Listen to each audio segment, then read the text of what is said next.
1 pound মাট কেকের order ছিল, ভেবেছি আপনাদের সাথে শেয়ার করি। আসসালামু আলাইকুম, সবাই কেমন আছেন? সাথে 6টা কাপ কেকও বানিয়েছি। এখন বিকাল 4টা বাজে, শুয়ে শুয়ে ভয়েসটা দিচ্ছি। আমার আসলে একটা জিনিস নিয়ে অনেক বেশি আফসোস হচ্ছিল, তো ভাবলাম ওটাও আমি শেয়ার করি আপনাদের সাথে। সিলেটের 7 রঙের চা তো অনেকেই খেয়েছেন এবং দেখেছেন।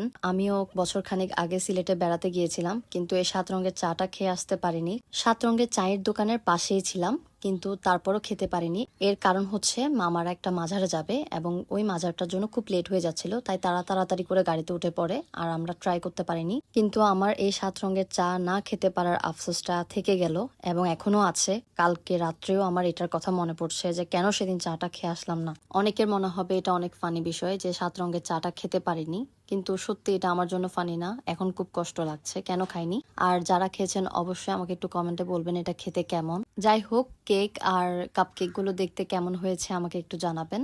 আমার কিন্তু অনেক সুন্দর লেগেছে মাশাল্লাহ। আমার মতো সেম বিষয় নিয়ে যদি আপনাদের কারো আফসোস থাকে একটু আমাকেও কমেন্ট করে জানাবেন, দেখি টুইনিং হতে পারে নাকি। আল্লাহ হাফেজ, সবাইকে ফলো দিয়ে দিবেন।